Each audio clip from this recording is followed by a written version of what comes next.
ouverte sur les haltes soins addiction. Madame Staniek.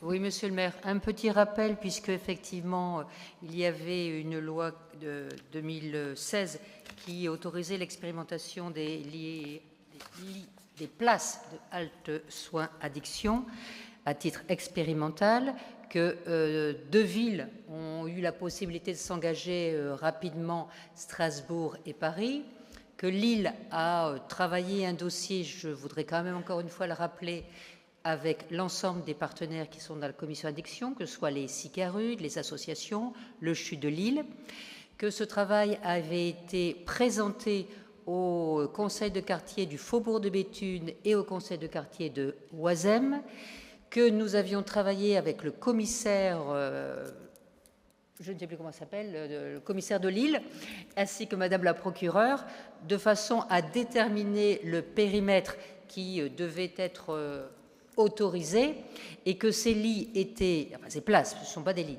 ces places étaient dans l'enceinte du CHU, à côté du XAPA, qui est le service d'addictologie, et que c'est dans ce lieu-là, je le rappelle toujours, qu'à l'époque, le premier centre méthadone avait été créé. Donc dans un espace fermé, clos, et tout était prêt, le recrutement des personnes était en cours, les locaux étaient prêts. Nous avions eu un financement autorisé du ministre de la Santé de l'époque à hauteur de 1 million. Le DG de l'ARS de l'époque nous avait soutenus, et donc nous n'avions a priori aucune difficulté, sauf, je le rappelle encore, que le ministre de l'Intérieur de l'époque a mis son veto, et à l'arbitrage auprès du Premier ministre, nous avons perdu. Je me fais quand même, parce que c'est quand même quelque chose qui aujourd'hui reste encore un vrai sujet de discussion. D'autres villes ont fait les démarches à peu près similaires, c'est-à-dire qu'avec peut-être d'autres formules. Une formule a été proposée à côté d'un carude, une formule a été proposée d'un bus qui pouvait être itinérant. Plusieurs formules ont été proposées au service de l'État, et à chaque fois, il y a eu le veto du ministre de l'Intérieur.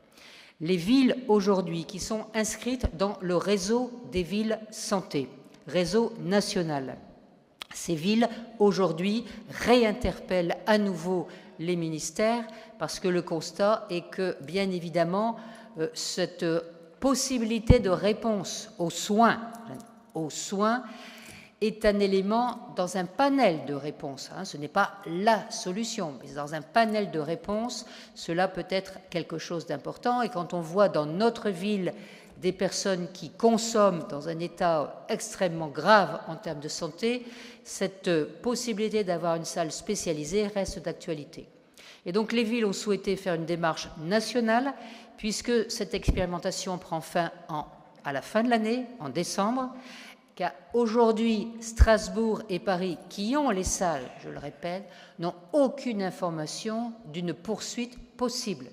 Ce qui veut dire qu'en décembre, à ce jour, en décembre, les deux unités devront fermer. Alors qu'à l'échelle européenne, à l'échelle mondiale, il y a des études qui existent, qui ont été formalisées, prouvées sur le plan scientifique, qui montrent le bienfait de ces salles de conso, que des travaux qui ont été menés par certains députés ont prouvé le bienfait de cette action, et qu'à ce jour, nous n'avons aucune réponse d'une possible continuité des deux lieux, et encore moins, évidemment, de la création d'un nouveau lieu.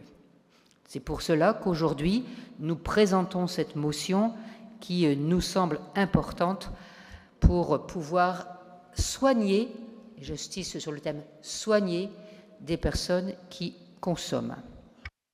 Merci Madame Staniek. Madame Balmel.